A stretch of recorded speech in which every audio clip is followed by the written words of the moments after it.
Okay, let's go back to our example of the article document and add some more content. So, the typical article is broken down into sections, and unsurprisingly, the way to do that in LaTeX is to use the command /section.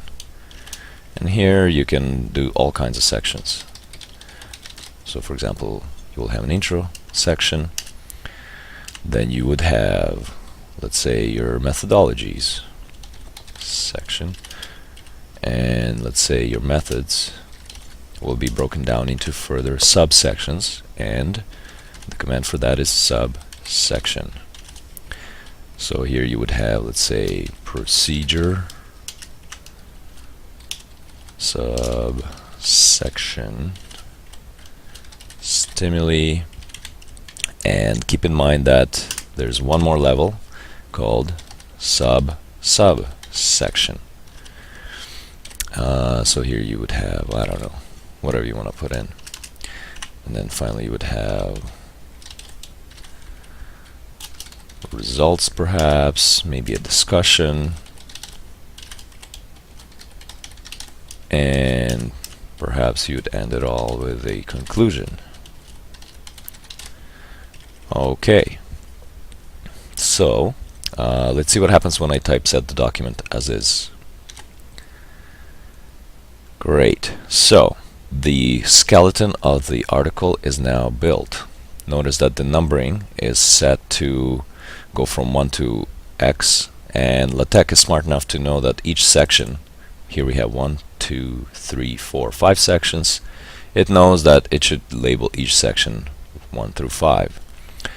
Next, let's take a look at our methods. Our methods were broken down into subsections and even a subsection.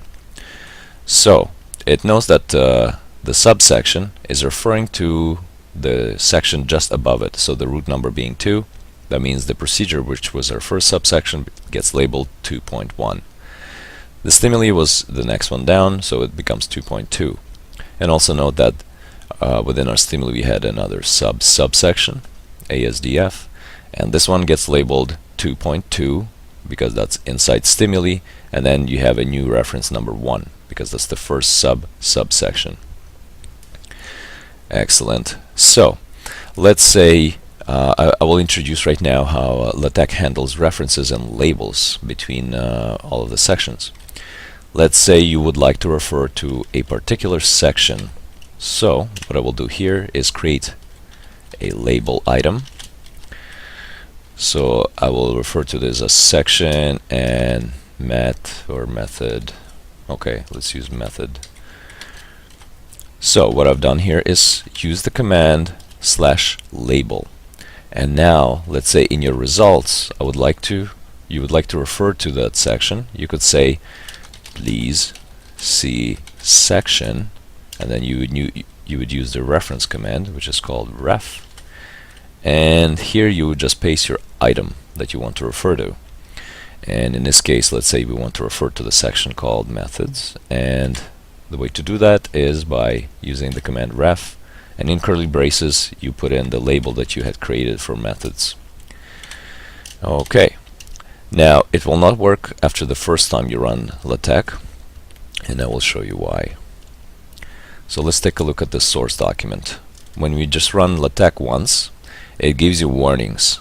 Section method is undefined, and the reason it's undefined is because LaTeX only looks at the content on the surface level the first time you run it, and it creates this AUX file right there called .aux. Now the AUX is an auxiliary file. AUX stands for auxiliary, which is also shown here. Now it has the indices for all the labels and references in it. So in order to incorporate them into your final PDF printout, sometimes you have to run LaTeX more than once. So here it actually says rerun to get cross references right. And here it gives you the warning, labels may have changed, and in fact they have, because I've just added a label here. So if I run LaTeX one more time, I'll use my shortcut, Command T. Notice what it's done. No more LaTeX warnings, and in fact it has corrected the the question marks. There's no more errors. And notice that our section methods is number 2. Right, there it is. And also in the results section, when you're referring to it, you're referring back to that number 2. And keep in mind that I did not have to specify any numbering. I could move this label anywhere I want to. So let's say I'll copy it, I'll paste it as part of my conclusion. If I typeset that, notice it didn't correct it yet, but LaTeX has given me a warning, so I should rerun LaTeX one more time, which I will do right now. And notice that now we have number 5 here, right? Because it's now referring to the label that's associated with conclusion, and conclusion is number 5. So this was a short little demonstration of creating the skeleton of your document and how to refer between sections using the label and its accompanying function called ref. So these are pretty powerful functions because they're very dynamic.